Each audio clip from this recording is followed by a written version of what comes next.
Let's talk about the history of experimentation on Black women, especially within the United States, because we are currently at a critical point in our history where we can dive even deeper into the nightmare that is already Gilead in the United States. Not going to be.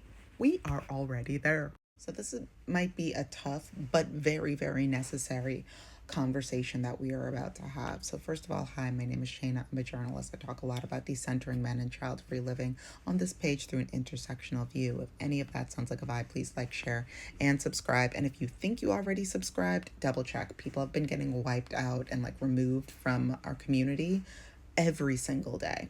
But now that we've got that, if you want more information about me there and like where to join me and like different conversations, go to my description. All the information is there. Now let's talk about Adriana Smith.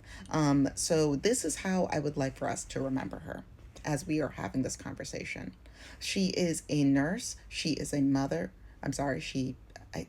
Here's the thing: it's all very. Her spirit is no longer with us.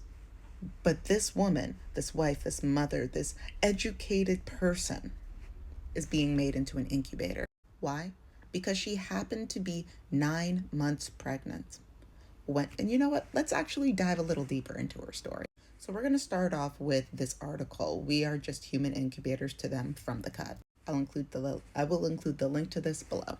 So we're actually going to start around here. And closer to the top, it says that she was suffering with like extreme headaches. Mind you, she was already pregnant at this point. She was suffering with extreme headaches. She went to go get help with this. They did not perform a CT, and so she was like, all right, well, I guess I'm gonna go home. Let's briefly talk again about medical racism and how people do not take Black women's pain seriously.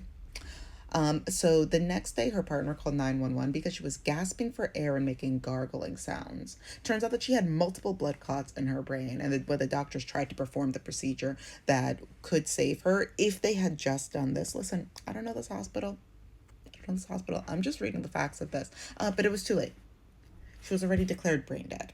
Extra layers to this. So Georgia has it's one of those fetal heartbeat places where as soon as you can detect a fetal heartbeat, then it's like, oh, okay. And around here it says it's about 6 weeks of gestation. Then it's like, oh, okay, well, it officially personhood, the person that is carrying said collection of cells. We don't really care about that, but that collection of cells, we are collecting electric pulses from it. So that is now a person. Whatever happens to you, which also includes so now there's this huge gray area because Adriana's not here anymore. She's not, her body is here now, but she's not here anymore. And they're like, oh, well, she does have a fetus. So they have been keeping this brain dead person on life support, truly just torturing her family who was not able to mourn her loss. Why? So that way they can keep the fetus alive. But here's another layer of this absolute nightmare. So we're going to break down this paragraph a little bit more before we move on to this is just going to be a really unfortunate spiral that we have to discuss. The pregnancy is now around 21 weeks gestation. So she's yeah. The doctors plan to keep Smith's body alive until the fetus can survive outside the womb, Newkirk said. There has been a nurse, I don't know, I can't remember what their professional is, but they do work in a hospital, and they described in detail. And I don't want to post it on here because it gets a little heavy. It gets a little graphic. But he described in detail the amount of work and the full team and how expensive and just dehumanizing it is to keep a brain dead person alive. Not just alive, but alive and to the point where they can continue this gestation of this fetus. If you saw something fly out of my mouth, I don't want to hear it. You have to make sure that their muscles don't atrophy and curl up. You have to make sure that their skin isn't rotting. You have to make sure that their eyes don't have ulcers. You have to you have to pump them full of, you have to clean them. You have to make sure the amount of stuff that goes into not letting this woman's body rest is nothing short of torture. And in the midst of this, we're just going to jump to the bottom. Newkirk said that it has been torturous to see her daughter breathing while knowing she is no longer there. She added that she often takes her grandson to visit Smith because, mind you, she was already a mom. And the child believes that his mother is sleeping. Yeah, you let that sink in. And they would have to do that. They would have to do this for another couple of months. Stop this woman's body from decomposing just enough to keep her womb functioning. And they don't care if this child believes his mom is sleeping. They can't keep this, the hospital cannot keep this facade up for long, and they do not care. And they do not care. But now we're going to get into the deeper levels of this, because why is this happening? Why is this happening? I personally believe that there's conversations about it being an experiment. Like they of them testing the limits, right? Of not just the human body, but what legally they are allowed to get away with. Because this is as pro-birth as it gets. This is I don't care about this human, whether she is dead, whether she is alive, whether she is sentient. She gon' have, this body will produce a baby regardless. That is what this is, point blank, period. And this is a physical and social experiment that is torturous that is going on. But it is not the first, nor will it be the last. It is just the most current. Just a couple days ago, the first woman to die in the nice rice. I don't know what I'm allowed to say on here, and people are already being removed from the community, so I'm trying to be as sensitive about this as possible. A Haitian woman. As a Haitian woman, the way that we intersectionally sit in the worst parts of history, even though we are, that's a whole other conversation, Shayna. First person to die was a black woman was a black Haitian woman in a nice rice facility under this presidency.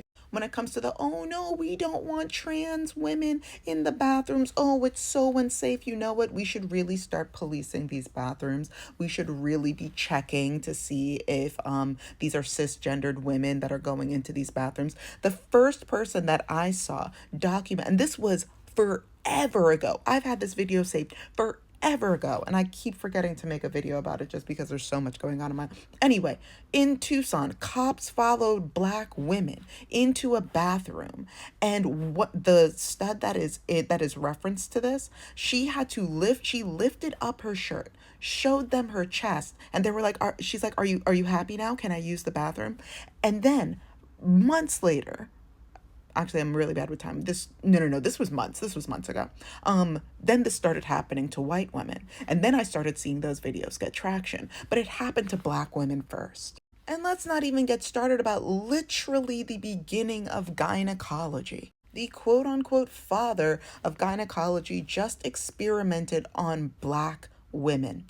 And then in his experimentations, all done without anesthesia, he put together a couple of pieces by means of torture, which is why it is generally so incredibly uncomfortable to go to the OBGYN, because it was literally made through torture.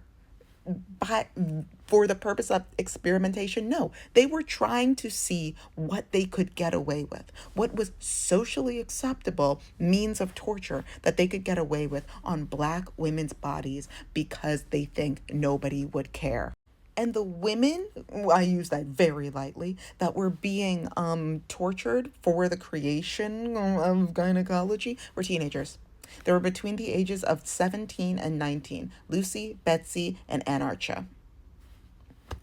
Teenagers. Black women's bodies are constantly being used to see how much people will allow. Because what happens to the most marginalized of us will eventually happen to all of us, and nobody seems to get that. So all these videos of A Handmaid's Tale and people saying, oh no, Gilead is coming. We've been in Gilead. It's been here. Now other people that are paying attention are just catching on. Please leave your thoughts in the comments, like, share, subscribe. If you want to give a gift, ways to do that specifically are in the description. Also, y'all, I mean this with my chest. Stay safe out there.